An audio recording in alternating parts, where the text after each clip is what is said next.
Hey, good Monday afternoon. Uh, just want to do a quick video today.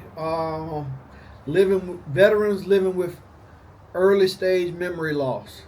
Okay, just before we get started, health update. Weighed in 3 pounds over last week at 199 even. 2 weeks of weight going up. Hopefully, I'll get that back down. Holidays over with and all of that. But let's go talking about memory loss in veterans. Um, I personally can speak on this because it's something that I'm personally dealing with. You know, and memory loss is real tricky. It's a disease that you can't see it, so people don't know that you're going through it. At least not in the early stages of it. As I was looking back in my medical records the other day, I saw memory loss in my medical records back in the 80s, and just now, um, you know, it's more getting more and more that I got to deal with it. Um, but let's talk about veterans with traumatic brain injuries. We have a lot of veterans, war veterans that's been injured. Uh, they've been injured in war, and they have a higher risk of developing dementia through traumatic brain injury, or they call it TBI. And some of the symptoms of TBI is, they have loss of consciousness, headaches, confusion, blurred vision, fatigue. Those are a lot of signs, well, some of the signs of TBI. So what can you do to try to deal with that? Well, I've always been told to keep the brain active and challenged. Exercise slows down brain memory loss. I'm sorry, and I don't know, smoking and drinking. I'm quite sure that not gonna help it out any. So I don't personally smoke or drink, but I can't see where it would possibly help it. So that was something that I would cut out if I was doing it. And then one of the things, my psychiatrist told me do word searches and word puzzles, and that you're not going to stop it, but you want to try to at least slow it down. This is just one book that I use. I got a whole bunch of them, but it's something that you can't stop. So how do you deal with it? Um, I can just tell you one of the things how I deal with it is, well, for one, cooking. How many times have I put food on that stove and left it on there? Them exploding eggs, you know, uh, leaving the garage up. I mean, as soon as I leave the house, I get somewhere and did I let the garage down? Have to come back home and that kind of stuff. Those are the little things that me personally I've been going through.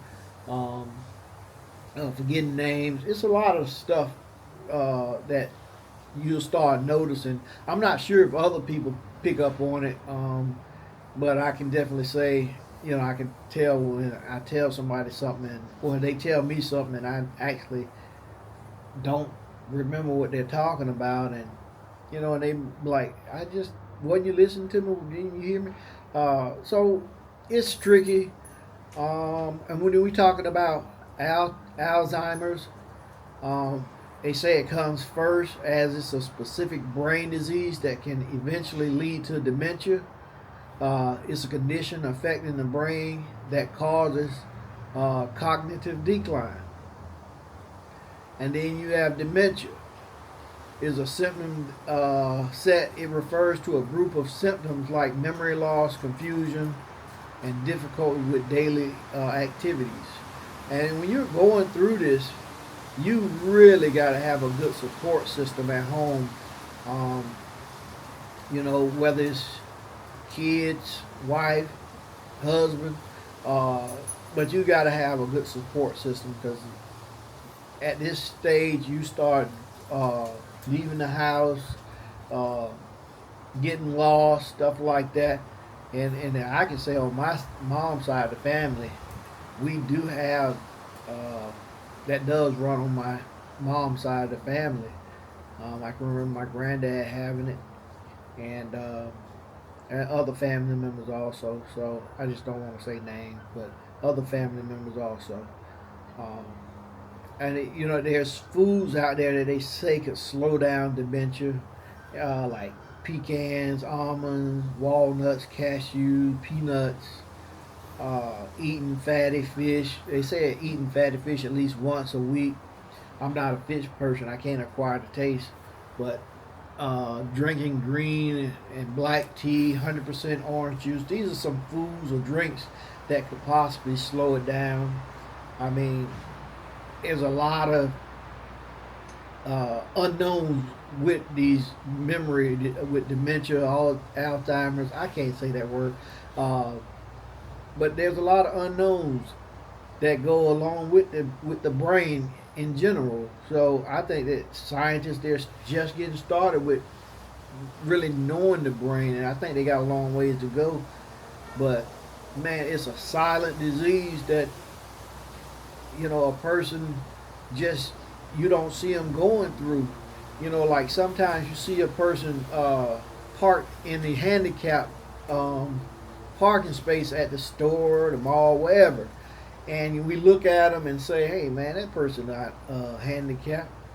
But what we don't know is what their sickness is, because it could most definitely be some type of brain injury or brain disease, and they need to park up close so they don't get lost. So, sometimes we should just hold back on accusing somebody of not having some visible injury, because that's not the only injury that we can't see. But you can best believe there's a lot of veterans living with memory loss, and if you know someone with it, you just got to be patient with that person and watch them and look for changes in people. Look for changes in your parents. Because you may not know that they even have these conditions if you're not reading up on symptoms and how to recognize memory loss and brain diseases.